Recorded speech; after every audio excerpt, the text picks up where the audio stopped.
Welcome back to another fantasy baseball video. Today we are talking about must-avoid players. In a different way, it's not totally must-avoid, it's just I am fading these players at their average draft position. Obviously in fantasy baseball, everyone has a value, and if you can get them later on instead of where they're going at their ADP, they can still be good players. But I'm going to give you 4 players that I am fading at their ADP. Don't forget to subscribe, as we will have a fantasy baseball video coming out every weekday up until the start of the Major League Baseball season. Now let's get into my 4 players to avoid. My first player that I am avoiding is Nolan Jones. He's first base outfielder for the Rockies with an ADP of 65. Last season, Nolan Jones, a 297 average, 20 home runs, 62 driven in, 20 stolen bases, and a weighted runs created plus of 135. Jones went to Colorado in a trade from Cleveland, and after his rise in 2023, it's looking like a huge miss again on the Guardians' part, where they also mess up on a Junior Caminero trade. Jones went on a heater this year, and he looks like the next big Coors Field merchant, which gets him an ADP in the mid-5th round. I think there are some things in his profile that you should push back on for a guy that has only played 130 big league games. Let's start with the most classic thing you look for when you're looking at regression in hitters, and that is batting average on balls in play. And Jones had a batting average of balls in play of 401 last season. That was the highest BABIP in Major League Baseball by players with more than 400 plate appearances. Nolan Jones also had an expected batting average of 249,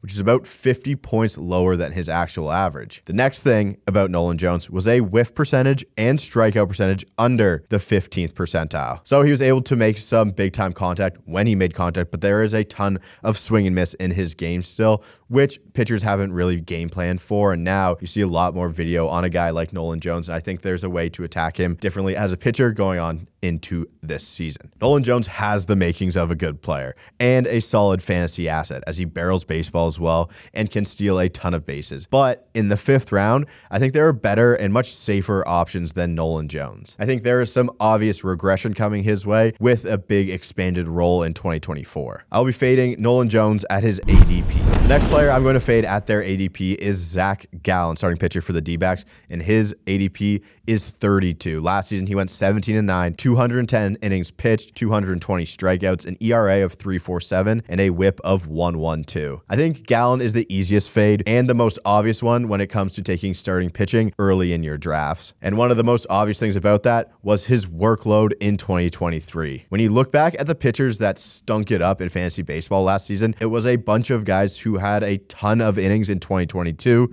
like Alek Manoah, Dylan Cease, and even a disappointing season from Sandy Alcantara. And because of the World Series run, Greinke ended up throwing 242 and 2/3 innings, which was more than 60 innings than he'd ever thrown before. That is the first and biggest red flag for me heading into 2024. Greinke throws his fastball 50% of the time and gave up a ton of hard contact on it, which has led to his underlying numbers being poor. For Greinke, he gave a hard hit percentage and average exit velocity that are under the 5th percentile of all starters in the league. He had a barrel percentage also in the 27th percentile. His expected ERA was almost a full run worse than his actual ERA, and his expected batting average was in the 34th percentile. Greinke is also coming off the worst strikeout percentage of his career. Because of his workload in 2023, I think this is an easy fade at his ADP, and I won't be taking Zack Greinke where he is going in the 3rd round. The third player I'm fading at their ADP is Elly De La Cruz of the Reds, and that his ADP 35. Last season, Elly was 235 average, 13 home runs, 44 driven in, 35 stolen bases, but a weighted runs created plus of 84. The big name recognition for Elly ADP also is it gets him into the 3rd round. Like if we look at his numbers last season, I think he'd have an ADP almost 2 rounds later if it wasn't for the big exciting name. The thing with Elly is his incredible upside,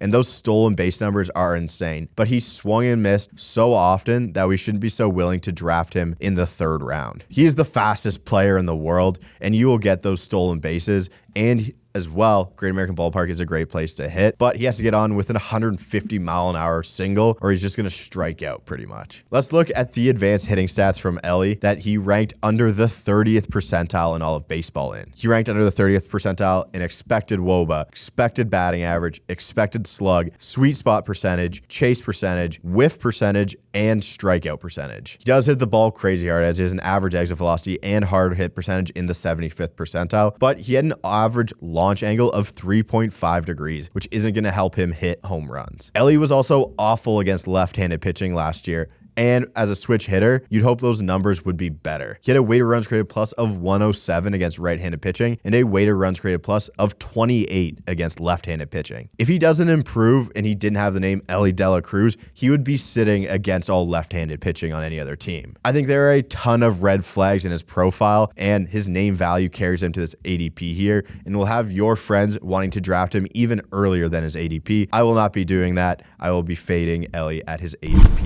And finally, the last guy is the old man, Justin Verlander of the Astros, an ADP of 111. Last year, Verlander, 13-8, 162 innings pitched, 144 strikeouts, a 3.22 ERA, and a whip of 1.13. It finally looks like Father Time has had his way with Justin Verlander, and although he has an ADP going into the 9th round, I am happy to fade him as I no longer think the upside outweighs the risk. The worst news you could hear from Justin Verlander happened this offseason, as he came out a week ago and said that he is a couple weeks behind after experiencing a little hiccup in his shoulder. The Verlander quote was, "I had a little hiccup early on and that's resolved itself, but I have to be very cautious with how I'm building up. I guess my body doesn't respond the same at 40 as it did at 25, so I am a couple of weeks behind." This is a guy that I wanted to hear he was in the best shape of his life, but now he has concerns about even starting opening day on the big league club. So if he starts on the IL, I think this ADP will shoot down, and many other people will be trying to fade him. Even if we just look into the numbers last season, he had his lowest strikeout rate since 2015, his worst strikeout minus walk rate since 2014, his lowest average fastball velocity since 2016, and his worst xFIP since 2008. Verlander had an average exit velocity, whiff percentage,